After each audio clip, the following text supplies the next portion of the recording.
หัวนะ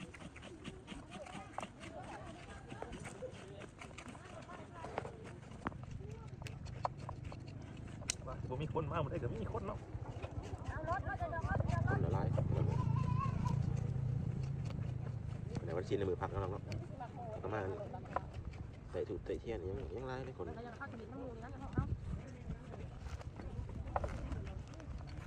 เดี๋ยวเจ๊เฮ้ยเขาตั้งไว้พูดได้ทุกคนนะเอาหลอดไปเด้อดาวมาไม่ต้องเดี๋ยวเจ้าชินั่งกันเอาไว้เลยท้องต้องไปได้สิพายาชาวกินเนาะแล้วโต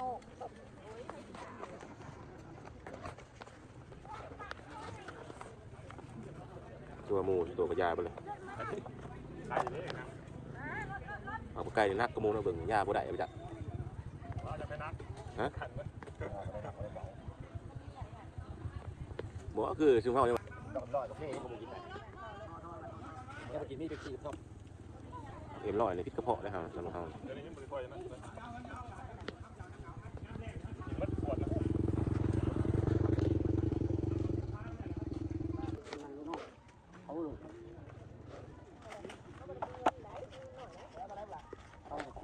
เอาหมูปลาขึ้นเลยอย่างเด็กวะเอาเนาะจะไทยหลวงจังหวะแล้วบ่เคยพามูไปเจอนี่ก็เลยมันเรื่องแอมแซมแล้วออกมาเร็วนะแม่นบอกเขาเป็นใหม่ที่ไปเห็นจังไผ่เลยหมูปลาขบวนนอกจะไทยอยู่เป็นทั่วน้ำเขาเลยนี่ก็ได้เดือดทั่วน้ำเขายังเลยหลากติดมือเท้าหลากใหม่ติดบายมันยังเกาะเดียวดักลุงลองเลยหรอกดักไม่อย่างไม่เพราะว่ามันเป็นเห็ดเรียบคนมีคันมีอะไรแบบเราจะหมูเนี่ยมือเรียบได้เห็ดข้าวเดียวโอหาที่คนนึง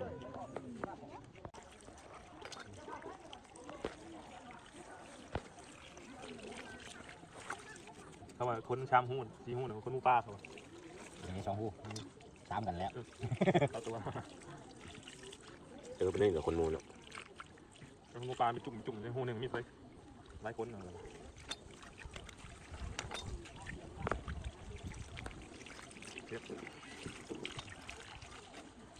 สนุกคุกเลยเนาะ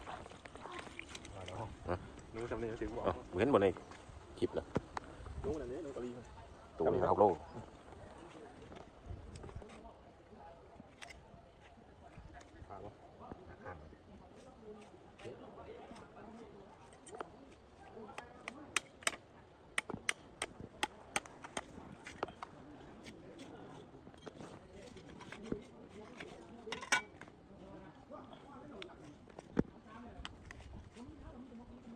คนเขาซีมาเข้าไปเรื่องของไก่หมดจ้ะหน่อยนะช่วงคุ้งต้องไปน้ำกันเมื่อไหร่ปูมูอยู่หน่อยไปคนเอาพี่เชื่ออยู่ว่าไม่ได้เดินแหละคนไม่ได้มาปลูกไม่บ้านบ้านหน่อยนะน้ำบดจะบด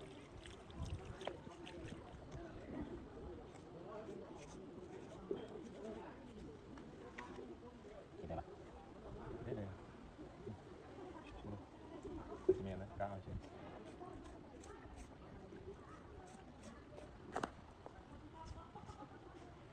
ไข่มาจิ้มเนาะกินนะพุ่งมันแบบเมื่อเราจะดีใช่ไหมใส่กระพุ่งก็ได้กองไงพุ่งแล้วก็ถิ่มที่บอกลองเอายังใส่คนกระดูกเอาเบิดก็คุ้มไปนะคุ้มยังกินโฟนให้น้องให้เพื่อนเนี่ยยันนั่นมากเขาได้ยันแหล่ง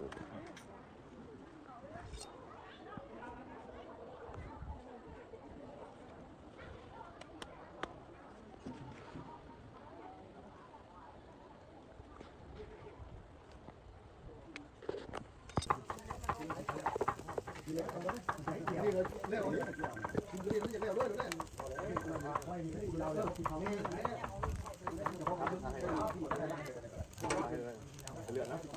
บุราบีเพื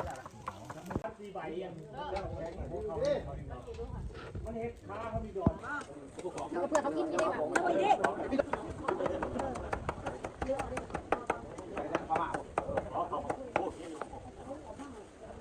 อันนี้ก็ลาบเอาตัวมาลงตัวหนึ่งลาบพอแล้วนี่ยัง มาถึงได้ประสบความสำเร็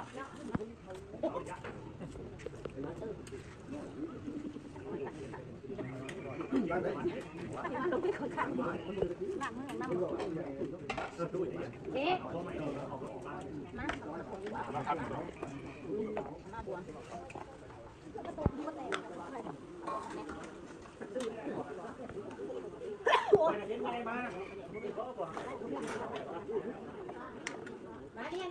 เฮ้ยมาหน่อยดิ ส่งสิบเพชรเป็นเพชรนะ เนาะเฮ็ดยังเฮ็ดดอกวะเฮ็ดอะไรเนาะ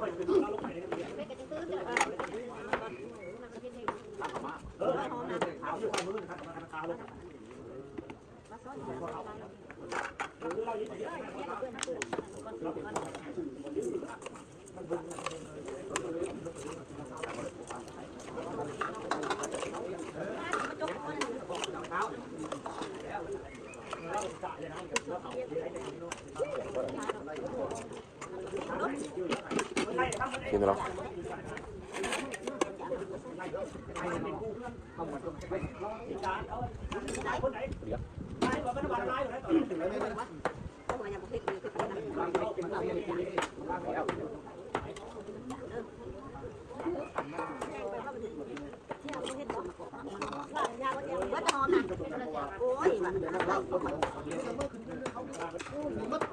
ข้างใส่ในบ้านเป็นชาเขียวคนอย่างเงี้ยห้องบัวกับนี่เนาะนี่นี่นะเป็นชาเขียวแก้วก็แก้วก็เป็นชาเขียว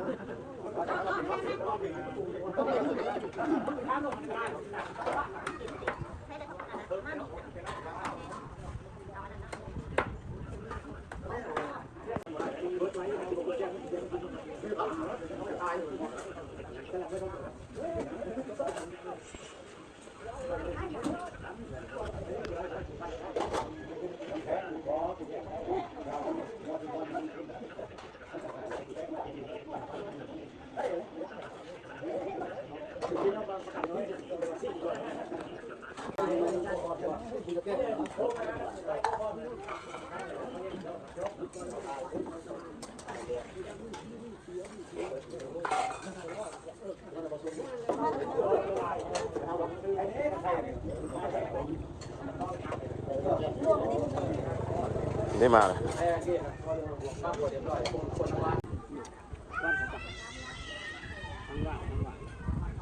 ไอ้เจ้าผู้เดียวนั่นเลย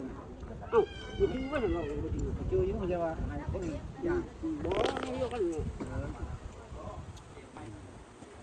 การต่อสู้ที่กันดำเนิน น้ำใสมันเปื่อยบ่พวกเป็นยาหรือก้อนลงนะคะเพื่อมันบ่อยากเปื่อยเลยนะเราจะกินในลำไส้มันเห็นว่าเราเป็นน้ำอื่นเป็นกระด้งเป็นลายยาเลยพวกเป็นกระด้งเป็นยาแล้วพวกเราเช่าแล้วนะเรา